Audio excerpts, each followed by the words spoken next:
Olá, sobreviventes! Tudo bem com vocês? Pessoal, não consegui vir gravar mais vídeos, tá bem corrido com estágio, várias coisas aí, mas estamos aí e hoje eu vou gravar para vocês um vídeo sobre a nova resolução da Anvisa, né, a 978. Ah, deixa eu ver aqui, ó, vou colocar aqui, a 978 de 2025, que vem substituir a 786 de 2023, certo? Eu parei, o último vídeo que eu fiz foi da resolução 190, mas eu vou tocar lá pra frente, porque como é uma atualização importante e tá pedindo no edital, achei importante a gente trazer algumas questões aqui sobre ela. Eu vou compartilhar com vocês, está aparecendo isso? Vou compartilhar com vocês esse comparativo, tá? Esse e-book, ele é do professor Bruno Gomes, vou até passar para vocês aqui o Instagram dele, deixa eu abrir aqui. Vou passar para vocês que vocês sigam o Bruno e esse Instagram aqui, ó.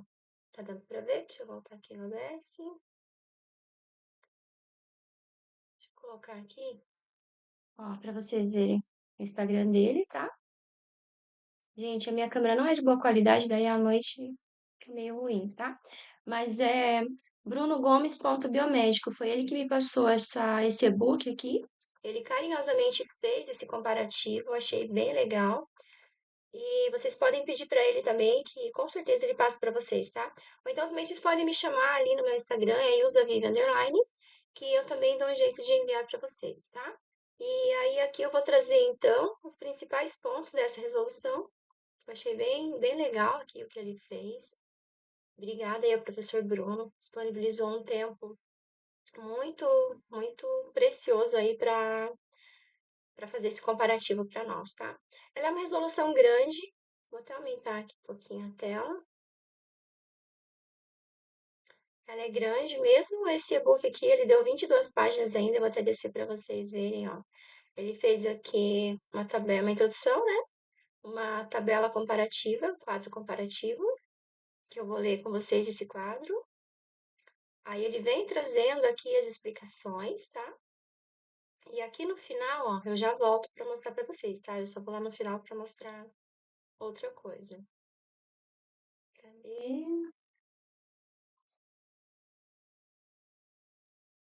Vamos ver aqui. Dei uma olhada na janela. Janela, foi ótimo. Ahn, essa página aqui, deixa eu ver. Aqui os impactos, pode ver, ela tá bem completa. Realmente, o professor Bruno caprichou nisso daqui. Aqui, gente, na página já 21, ele traz uma conclusão, né? Ah, as referências, claro, são as duas RDCs, mas eu queria mostrar para vocês, está um pouco mais acima aqui, onde ele traz como se fosse um resumo, tá? Dos pontos principais. É esse daqui, ó, impactos práticos da RDC, tá? Aumenta o controle e a responsabilidade, reforça a rastreabilidade, exige adequações, estabelece regulamento, institui obrigatoriedade, define com maior clareza, certo? Ficou muito legal esse material aqui do Dr. Bruno Gomes. Mas vamos voltar ao que interessa, vamos lá em cima então. Pessoal, eu não vou ler essa comparação toda, né? Esse e-book todo, porque ele é grande, o vídeo vai ficar muito grande, tá?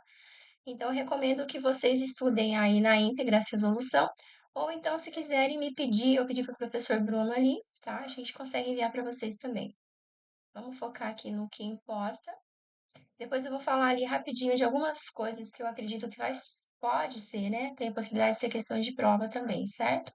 Mas vamos falar aqui então, né, do quadro comparativo. Aqui na introdução a gente pode ver que ela fala, né, essa RDC, ela fala sobre a regulamentação sanitária do serviço de análise clínica no Brasil e é um componente essencial para garantir a qualidade dos exames laboratoriais, a segurança dos pacientes e a confiabilidade dos resultados diagnósticos, certo? Aí vem falando aqui da Anvisa, né?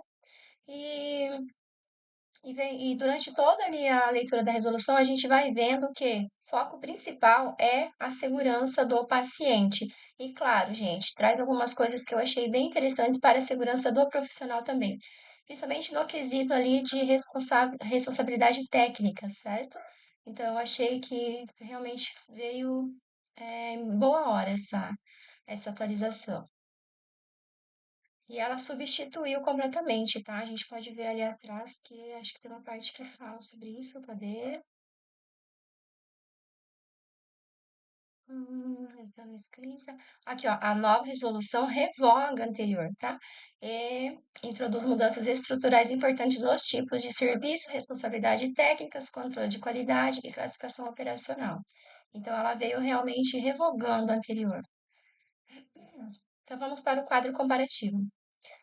Seções, então, né? A RDC 786 e a RDC 978. A 786 de 2023, e que já trouxe, né, pessoal, que já trouxe aí avanços importantes para nossa área. E aí agora a RDC 978 de 2025, que veio realmente fazer uma divisão ali, né? Um marco. Então, na parte de classificação dos serviços, na RDC anterior, sem classificação formal. Na nova RDC, ST1, ST2, ST3 e itinerante. Abrangência: na anterior, apenas laboratórios clínicos. Na atual, todos os serviços que executam EAC, inclusive farmácias e UBS. Vou subindo para vocês verem melhor. Execução de exames: na anterior, requisitos genéricos por etapa. E agora define com detalhes as fases pré-analítica e pós-analítica. Isso eu achei bem legal. Metodologia própria, né, in-house. Na anterior, permitida com poucas exigências, e na atual, permitidas apenas ao ST3 com validação e rastreabilidade. Rastreabilidade, a gente vai ver que é uma palavra que ela veio assim para fazer diferença nessa nova RDC, tá? No serviço itinerante, então, não previsto, né? E na atual, regulamentado, vinculado ao ST3 e com exigências específicas. Responsável técnico, obrigatório, porém com funções pouco detalhadas na RDC anterior. E na atual, RT com atribuições claras e supervisão presencial obrigatória. Isso aqui pode virar uma questãozinha de prova. Infraestrutura, na anterior, um menor detalhamento técnico e na atual, requisitos estruturais definidos por tipo de serviço. Quanto ao sistema de qualidade, recomendado na anterior e obrigatório, tá? Recomendado na anterior e obrigatório na atual. O PGQ, o CEQ e o SIC, né? Que ali são os controles internos. Rastreamento e biossegurança. Na questão das estruturas intermediárias não regulamentadas na resolução anterior e agora, nessa nova, devem se enquadrar como ST1, ST2, ST3 ou itinerante com RT e vigilância sanitária. Pessoal, estudem esse quadro aqui, tá? Acho que meu filho quebrou alguma coisa ali, mas vamos continuar. Estudem esse quadro comparativo aqui porque ele é muito importante. Ele é praticamente o resumo da RDC. Quanto ao armazenamento e transporte de amostras, na anterior, regras genéricas sem exigência clara de rastreabilidade e na atual, exige rastreabilidade, controle de temperatura e procedimentos padronizados conforme a fase pré-analítica. Quanto à vigência, na anterior, imediata após publicação e na atual, entra em vigor em 90 dias após a publicação, de junho de 2025. Isso daqui também, eu acredito que pode virar uma questãozinha, tá? Então, essa resolução agora, ela entra em vigor em 90 dias, ou seja, foi em junho, então julho, agosto, setembro. Os laboratórios têm até setembro aí para se adequarem. Não apenas os laboratórios, né? Todas as unidades de saúde que estiverem envolvidas nessa questão. Certificado de lote não mencionado anteriormente e agora é obrigatório. Produtos para diagnóstico in vitro devem apresentar certificado. Laboratórios de apoio internacionais, isso daqui também eu achei interessante. Não era regulamentado na resolução anterior e agora é permitido com documentação e tradução juramentada. Consultório isolado como ST2, não autorizado de forma clara na resolução anterior e agora autorizado desde que cumpra os requisitos do ST2. Quanto ao SIC e ao SEC, em ST12 e ST1 e ST12, era obrigatório apenas no ST3, na resolução anterior, e na nova resolução é obrigatório para qualquer serviço que realize a AQ, inclusive localmente. Quanto ao recebimento de amostras por ST2, permitido sem diretriz clara na resolução anterior, e proibido, exceto se originado por serviço itinerante do mesmo ST3, nessa nova resolução. Iluminação para avaliação da coloração da pele não era especificado e agora é obrigatório nos ambientes de atendimento dos STs 1, 2 e 3. Diferenciação entre instrumento e equipamento de medição não era definida e agora com definições técnicas distintas estabelecidas no anexo 1. Quanto ao laboratório de apoio estrangeiro, não era previsto e agora é permitido mediante comprovação de habilitação sanitária. Menção ao SUS e políticas públicas. Sim, fazia menção no artigo 5º, né? Na resolução anterior, e agora não há menção. Atenção, esse daqui é um ponto de atenção, certo? Atenção, este é um ponto de atenção. Por quê? Porque isso daqui, gente, como o SUS ele é uma questão de saúde pública, certo? Ele pode ser fundamental ali na hora da elaboração da prova, tá bom? A gente vai ver lá para frente que o Bruno falou sobre isso. É um ponto de atenção esse daqui. Vigência imediata após a publicação, né? Foi anterior. E essa daqui, então, ela entra em vigor após publicação, né, agora de junho de 2025. Aqui ele vai trazer as seções, certo? Classificação dos serviços. Aí vamos descendo e vou mostrar, só vou mostrar para vocês, tá? Para o vídeo não ficar muito longo. E se vocês tiverem interesse, igual eu falei, me peçam ou peça para o Dr. Bruno ali, que com certeza ele envia para vocês. Ele vem falando de execução dos exames, como era feito antes e como é agora. Como eu disse, pessoal, um material extremamente assim elaborado, sabe? Muito bem elaborado e distribuição gratuita. Parabéns aí ao Dr. Bruno. E, né, vamos ser gratos ao tempo que ele demandou aí para estar fazendo isso daqui. Bem completo, ó. Responsável técnico, esse daqui eu vou ler com vocês. Antes, embora a presença de um responsável técnico fosse exigida, as suas atribuições eram vagas, permitindo interpretações divergentes sobre sua real responsabilidade frente a erros técnicos, qualidade dos exames e supervisão. Agora, preste atenção, pessoal, vocês aí que são responsáveis técnicos ou que estão se formando agora e, né, venham a ser responsáveis técnicos, muito cuidado. Agora, ele exige, ó, presença ativa e supervisão direta, implantação e monitoramento do Programa de Garantia de Qualidade, o PGQ, com manutenção de ações voltadas à melhoria contínua da qualidade, supervisão de práticas de biossegurança e rastreabilidade, responsabilidade legal pela rastreabilidade, capacitação da equipe e qualidade dos exames. Muito cuidado quem for responsável técnico a partir de agora, hein? Claro que a gente já tinha que ter uma responsabilidade, mas agora, gente, a cobrança vai ser triplicada. E as penalidades também, tá?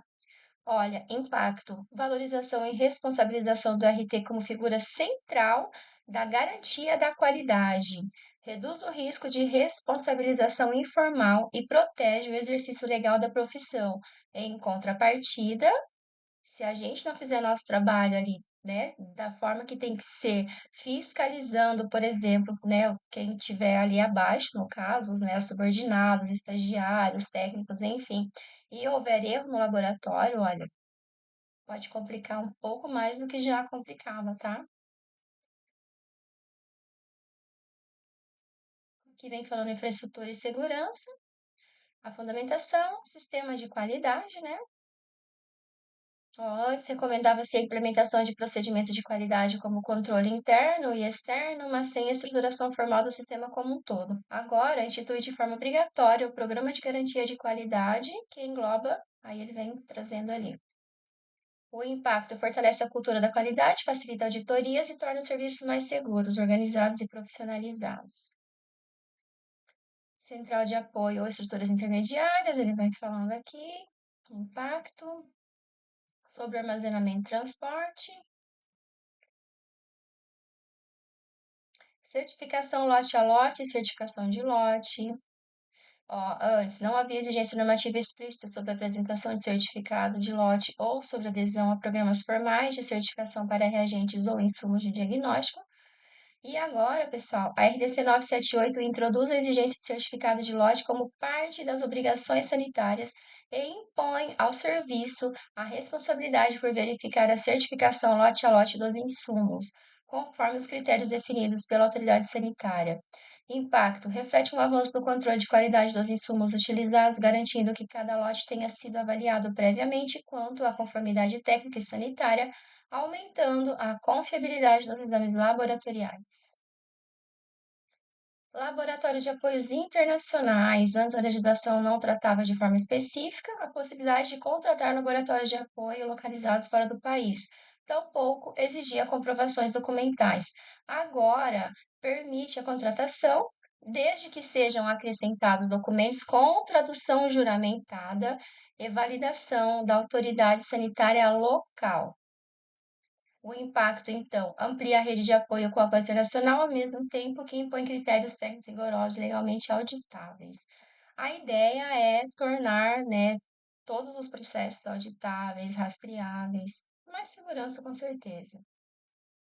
Eu sei que para muitos donos de laboratórios aí, ou para muitos biomédicos RTs aí, né, vocês podem estar de cabelo em pé nesse momento, mas no final vocês vão ver que, a meu ver, pelo menos essa resolução veio em, sabe, assim, boa hora e eu acho que tem que ser dessa forma mesmo. O consultório isolado tipo 2. Vamos ver o que mais a gente tem aqui. SIC-SEC obrigatórios para ST1 e ST2, né?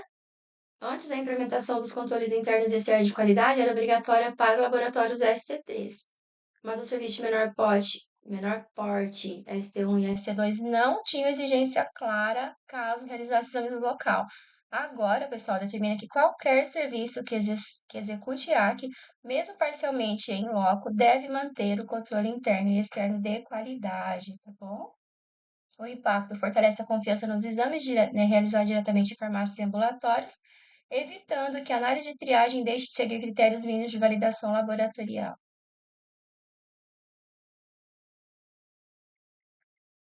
Achei muito boa essa nova resolução, viu? Vamos ver. Iluminação, agora precisa ser compatível. Não achei tão significante isso daqui, mas tá na RDC, né? Diferenciação entre instrumento e equipamento de medição. Vamos ver. Exclusão de menção no SUS. Vamos dar uma olhada nisso daqui, tá? Porque tudo que fala sobre políticas públicas é para se prestar atenção, principalmente para um concurso público. Exclusão de menção ao SUS e políticas públicas. Antes, a RDC 786 mencionava diretamente o SUS e a articulação com políticas públicas no artigo 5º, sinalizando abertura para adaptações em contexto de saúde coletiva. Agora, a RDC 978 não traz nenhuma menção direta ao SUS ou à atuação em políticas públicas, o que representa uma mudança de orientação técnica e institucional. Qual o impacto disso? Embora a nova RDC trate amplamente de qualidade, rastreabilidade e registro documental, não reforça diretamente o dever de confidencialidade, o que pode gerar interpretações ambíguas. Por isso que eu falei lá no começo para vocês, muita atenção com essa questão, porque pode virar uma questão de prova. Pode restringir a interpretação de flexibilizações em campanhas públicas, UBS e serviços descentralizados, exigindo o cumprimento integral das exigências mesmo nestes contextos. Fundamentação, esse daqui eu vou ler para a gente, tá? Comparativo entre as RDCs, né? Artigo 5º e a omissão na RDC 978. Então, o Dr. Brunner trouxe para a gente aqui como uma omissão. Na anterior, artigo 5º, o serviço deve assegurar a confidencialidade e a privacidade das informações relacionadas aos pacientes em todas as fases do processo laboratorial. Nessa nova, né, na 978, sem menção direta do conteúdo. A nova norma não apresenta artigo específico ou explícito tratando da confidencialidade ou privacidade das informações dos pacientes, como fazia a RDC anterior. Aí aqui ele trouxe algumas observações muito pertinentes. A ausência textual não exime o cumprimento da LGPD. mas enfraquece o vínculo regulatório específico da Anvisa sobre o tema no contexto laboratorial. Profissionais e serviços devem manter práticas seguras de proteção de dados mesmo diante da omissão, apoiando-se em legislações complementares e boas práticas. LGPD, Lei 13.709/2018, especialmente artigos 5º, 7º e 11. O Código de Ética dos Biomédicos, que também reforça o sigilo profissional, certo? Então, muito pertinente essa observação aqui, né, do Dr. Bruno, onde ele traz para a gente que, embora a resolução em si, né, ela não faça assim uma referência sobre isso, né, ó, não tem uma menção direta do conteúdo, mas a gente tem que se apegar a outras leis aí, ao código de ética da profissional ali, para continuar ali, né, gente? A gente tem que ter consciência de algumas coisas, né? Não tem como. A gente precisa continuar focando em manter o sigilo profissional, né? Sigilo, a ética profissional ali, manter sigilo de dados dos pacientes. E aqui da resolução, e aqui aquela parte que eu falei para vocês, né, que ele fez um resumo bem interessante, sobre os impactos práticos da RDC. Então, aumenta o controle e a responsabilidade sobre cada fase do exame. Então, a nova resolução atribui responsabilidade técnica clara a cada etapa dos exames de análises clínicas, né, a fase pré-analítica, analítica e pós-analítica, exigindo que os serviços estejam devidamente capacitados para executar ou delegar corretamente essas etapas. Isso fortalece a rastreabilidade do processo e reduz erros que podem comprometer a segurança do paciente. Reforça a rastreabilidade, a responsabilidade técnica e o controle de estruturas intermediárias. Além de exigir registros auditáveis de todas as fases dos exames, a RDC obriga que todas as unidades envolvidas, inclusive centrais de apoio, núcleos técnicos ou estruturas de triagem, estejam formalmente classificadas como serviço tipo 1, 2 ou 3 ou itinerante. Isso elimina brechas para funcionamento informal, assegura a supervisão sanitária e melhora o controle sobre toda a cadeia laboratorial. Exige adequações à infraestrutura física dos serviços. Então, a nova RDC descreve requisitos mínimos específicos para cada tipo de serviço, estabelecendo parâmetros como sala de coleta exclusiva, condições ambientais controladas, aqui já fala, né, de clima, por exemplo, lavatórios próprios, equipamentos compatíveis e fluxo limpo e sujo separados. Isso padroniza as condições sanitárias e melhora a segurança para profissionais e pacientes. A meu ver, já deveria ser isso daqui, né? Rotineiro, mas às vezes o óbvio precisa realmente ser dito e regulamentado. Estabelece e regulamenta a atuação dos serviços itinerantes. Pela primeira vez, serviços itinerantes como coletas domiciliares, empresariais ou em unidades móveis são regulamentados. A norma determina que tais serviços devem estar vinculados ao serviço tipo 3, né, um laboratório central, seguir critérios de segurança e biossegurança, possuir registros rastreáveis e atuar sob responsabilidade técnica formal. Essa regulamentação reduz o risco de serviços improvisados ou não fiscalizados. Institui a obrigatoriedade formal do Programa de Garantia de Qualidade, né, o PGQ. Diferente da norma anterior, que apenas recomendava práticas de qualidade, a RDC 978/2025 torna obrigatória a implementação do PGQ. Esse programa deve conter políticas, metas e ações estruturadas voltadas à melhoria contínua, controle de qualidade analítico, biossegurança, treinamento pessoal e gestão de riscos. A exigência torna os processos laboratoriais mais consistentes e auditáveis. Define com maior clareza as responsabilidades do responsável técnico. A atuação do RT é mais bem detalhada, exigindo vínculo formal com o serviço, presença regular e participação ativa na supervisão técnica na implantação do PGQ e na verificação do cumprimento das normas sanitárias em todos os pontos sob sua responsabilidade. Muito legal essa nova RDC. Assusta no começo? Levanta os cabelos, né? Mas necessária, a meu ver, necessária. A conclusão, então, é que a RDC 978/2025 representa um avanço importante e eu compartilho da mesma opinião do Dr. Bruno na resolução dos serviços de análises clínicas no Brasil. Ao revogar a RDC 786/2023, a nova norma amplia e detalha as exigências técnico-sanitárias tornando-as mais compatíveis com a diversidade de serviços existentes atualmente, desde grandes laboratórios até farmácias, unidades móveis e serviços domiciliares.